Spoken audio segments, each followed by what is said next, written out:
چاہے وہ مسلم حکمران ہو کہ جنہوں نے منافقت کا لبادہ اوڑا ہوا تھا، یہ وقت نے ثابت کر دیا کہ الحمدللہ حماس نے ان ساری قوتوں کو شکست دی ہے۔ سیز فائر پہ ریلائی ہمیں نہیں کرنا چاہیے، ہم سکون سے نہیں بیٹھ سکتے کہ اچھا بس فائر ہو گیا اب ہم آرام سے بیٹھ جائیں۔ That's not the solution. Meanwhile, we should, as an ummah, we should strive. We should, prepare ourselves for the jihad fi sabil Allah. وہ وقت دور نہیں ہے کہ جب فلسطین اور غزہ اور بیت المقدس انشاءاللہ آزاد ہوگا اور یہودی اور اسرائیل جو ہے وہ انشاءاللہ نیست و نابود ہوں گے۔ نیتن یاہو کو تو آپ کے سامنے ہے کہ اللہ نے اس کو جو ہے شکست فاش دی ہے اور وہ ذلیل و خوار ہو گیا ہے، اور انشاءاللہ تعالیٰ اللہ تعالیٰ اس کا جو حشر کرے گا وہ دنیا دیکھے گی انشاءاللہ۔ ناظرین، غزہ پہ 15 ماہ کے ظلم و جبر کے بعد بالآخر حماس اور اسرائیل کے درمیان جنگ بندی کا معاہدہ طے پا چکا ہے۔ نہ صرف معاہدہ طے پا چکا ہے بلکہ اس پر مرحلہ وار اسٹیپس میں کام بھی شروع ہو چکا ہے۔ فلسطین سمیت دنیا بھر میں اس جنگ بندی کی خبر پر جشن منایا جا رہا ہے، اور کراچی میں جماعت اسلامی کے زیر اہتمام یہاں پر یوم تشکر منایا جا رہا ہے، جہاں پر خواتین سمیت مردوں کی ایک بہت بڑی تعداد موجود ہے۔ آئیے جانتے ہیں ان کا کیا کہنا ہے۔ الحمدللہ 471 دن غزہ پر اسرائیل کی بمباری کے بعد بالآخر اسرائیل کو حماس کے ساتھ ایگریمنٹ کرنا پڑا، بیٹھنا پڑا، گھٹنے ٹیکنے پہ مجبور کر دیا الحمدللہ اہل غزہ نے، حماس نے۔ یہی وجہ ہے کہ وہ ساری قربانیاں جو 46,000 سے زائد شہداء ہیں، جن میں بچے خواتین شامل ہیں، جو بیت المقدس کی آزادی کے لیے ڈٹ گئے، کھڑے ہو گئے اپنی ایمان کی بنیاد پر، الحمدللہ ان قربانیوں کا نتیجہ ہے کہ آج پورے فلسطین میں بھی جشن منایا جا رہا ہے، اور پوری مسلم دنیا کے اندر الحمدللہ مسلمان اس بات کا جشن منا رہے ہیں کہ انہیں ایک دشمن کے مقابلے میں کہ جس کی پشت پر امریکہ موجود تھا، جس کی پشت پر برطانیہ موجود تھا، جس کی پشت پر ساری یورپی حکومتیں موجود تھیں، اس کو شکست ہوئی ہے، اور وہ ان ٹرمز اینڈ کنڈیشن پر آیا ہے کہ جو حماس آج سے 1 سال پہلے بھی پیش کر رہی تھیں، ورنہ یہ ظلم اور ستم کا سلسلہ تو آپ کو پتہ ہے 1 صدی سے جاری ہے۔ I would say کہ I'm happy as long as the ceasefire lasts, as long as my brothers and sisters are satisfied, as long as we can see their smiles, they're smiling their hearts out. So I think ceasefire, alhamdulillah for the ceasefire.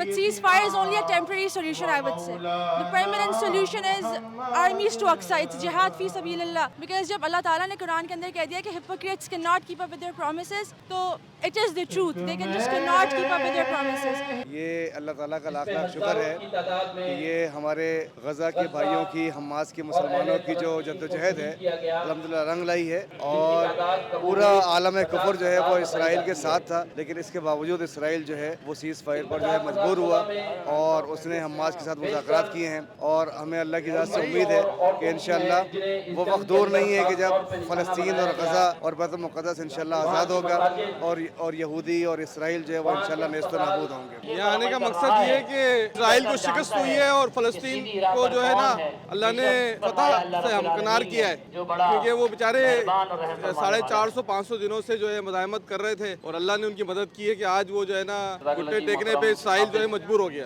Nitin Yahoo کو تو آپ کے سامنے ہے کہ اللہ نے اس کو جو ہے شکست فاش دی ہے، اور وہ ذلیل و خوار ہو گیا ہے، اور انشاءاللہ تعالیٰ اللہ تعالیٰ اس کا جو حشر کرے گا وہ دنیا دیکھے گی انشاءاللہ۔ دیکھیے، یہ تو ایک طرح کا جسے کہتے ہیں نا کہ ہولوکاسٹ ہے۔ اور کیا ہوتا ہے ہولوکاسٹ؟ کہ آپ 18,000 سے زائد بچوں کو شہید کر دیں۔ اور کیا ہوتا ہے ہولوکاسٹ؟ کہ آپ ہزاروں کی تعداد میں خواتین کو شہید کر دیں، اور 2/3 خواتین اور بچے شامل ہیں کہ جن کو نشانہ بنایا گیا ہے۔ اسرائیل نے اپنی خفت مٹانے کے لیے یہ کام کیا ہے، اور اس وقت نے ثابت کر دیا کہ دنیا کے اندر وہ ساری قوتوں کا چہرہ بے نقاب کر دیا، چاہے وہ مسلم حکمران ہو کہ جنہوں نے منافقت کا لبادہ اوڑا ہوا تھا۔ یہ وقت نے ثابت کر دیا کہ الحمدللہ حماس نے ان ساری قوتوں کو شکست دی ہے، اور باوقار طریقے سے ایک معاہدہ کیا ہے، اور یہی اس کی سب سے بڑی کامیابی ہے۔ یہود و نصارہ نے جو حرکت کی ہے، یہودیوں نے وہاں تو جو قید میں گئے تھے ان کے ساتھ ظلم و تشدد کیا ہے، لیکن یہاں جو مجاہدین نے جو ہے وہاں کے قیدیوں کے ساتھ اچھا سلوک کیا ہے، اور اس وقت انہوں نے گفٹ بھی دیا ہے ان کو، اور انشاءاللہ امید ہے کہ جلدی فلسطین دوبارہ سے غزہ جو ہے وہ اپنی